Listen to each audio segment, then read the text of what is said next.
O equilíbrio entre o dar e o tomar se evidencia nos relacionamentos cuja natureza se assemelham. Nos relacionamentos de casal, por exemplo, ambos chegam ao mesmo tempo.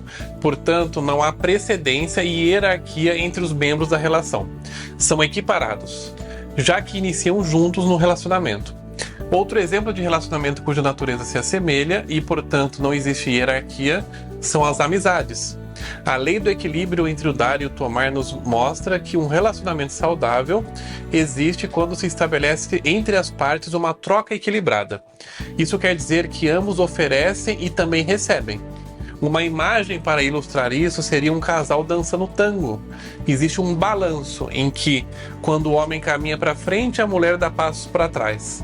Depois, quando a mulher caminha para frente, o homem dá passos para trás. Uma relação saudável funciona dessa maneira. Às vezes um dá e o outro recebe. Depois este que recebeu dá algo e o primeiro recebe, e assim por diante. Ao recebermos algo de uma pessoa, se devolvermos exatamente na mesma medida, estamos de certa maneira encerrando ali a troca. No entanto, se devolvermos algo de valor um pouco maior, deixamos a outra pessoa em uma posição de querer retribuir novamente. E dessa maneira o relacionamento vai caminhando com trocas positivas. Vamos a um exemplo. Uma colega de trabalho lhe enviou uma mensagem de texto simples desejando um feliz aniversário. No mês seguinte é o aniversário dela. Se você enviar também uma mensagem de texto simples, o equilíbrio foi alcançado. Porém, esse movimento não tem muita força para continuar. Talvez no ano seguinte ela nem envie uma mensagem de feliz aniversário. Mas se você, ao invés de só enviar uma mensagem de texto simples, oferecer algo a mais, comprando um chocolate para ela de presente, por exemplo, você está devolvendo o que ela fez por você a mais, o que possivelmente fará ela no ano seguinte também comprar um presente de aniversário para você. A busca do equilíbrio no dar e tomar faz com que o relacionamento seja duradouro. Todavia, o conflito ocorre a partir do momento em que um dos pares dá mais ao outro do que recebe e se coloca no direito de cobrar mais porque deu muito mais e continua dando ainda mais e cobrando esperando retribuição. Quem recebe muito também sente a necessidade de retribuir, permanece em dívida em relação ao parceiro e muitas vezes não consegue suprir a expectativa do outro, pois não tem para dar na mesma proporção recebida e ainda um pouco mais. Neste caso, para que o relacionamento dê certo, aquele que dá muito precisa dar menos e assim não exigirá do outro o que ele não tem para dar. Bert Hellinger nos traz os importantes conceitos de culpa e inocência, que estão a serviço da lei do equilíbrio entre o dar e o tomar.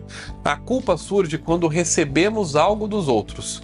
Perdemos a nossa independência e nossa inocência, pois nos sentimos em dívida com relação ao doador. Sentimos essa dívida com desprazer e pressão, o que nos impulsiona a buscar uma retribuição. Como nos disse Bert Hellinger, nada se toma sem esse preço. A inocência, ao contrário, é experimentada com prazer.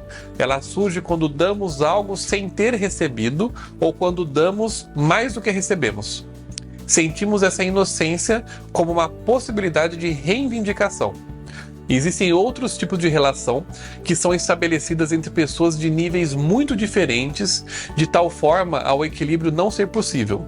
Por exemplo, entre pais e filhos não se sujeitam às mesmas leis aplicadas aos relacionamentos entre casais. No caso, os filhos tomam e os pais dão.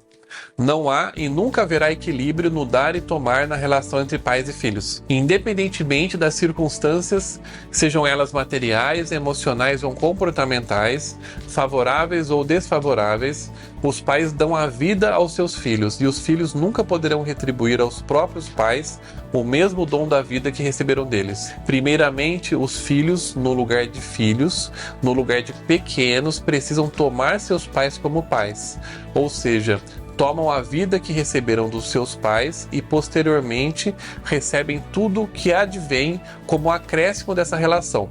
Inclusive tomam e reconhecem os pais como grandes e os honram. Com relação à vida que nos foi dada pelos nossos pais, nunca poderemos devolver a eles algo de valor equivalente. Porém, podemos também ter filhos e, dessa maneira, passar essa bola dourada para frente.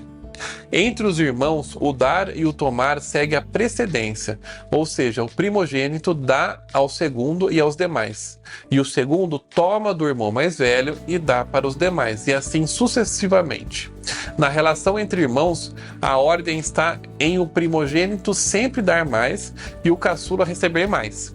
A compensação nessa relação de dar e tomar entre o irmão mais novo em relação ao mais velho frequentemente se dá quando o mais novo assume os cuidados com os pais quando estes envelhecem. Em outros relacionamentos que não sejam o sistema familiar, também se verifica a correlação do dar e receber, como, por exemplo, em relação aos vínculos empregatícios de trabalho, de sociedades, organizacionais, de amigos, entre muitos outros. Sendo dar e tomar uma necessidade da vida, toda relação dará certo quando há o equilíbrio.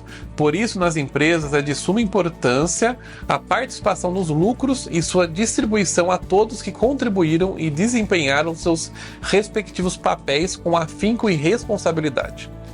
Finalizo aqui este vídeo deixando uma reflexão. Como você lida com a lei do equilíbrio entre o dar e o tomar? Você costuma dar mais ou dar menos em seus relacionamentos? Abraço e até o próximo vídeo.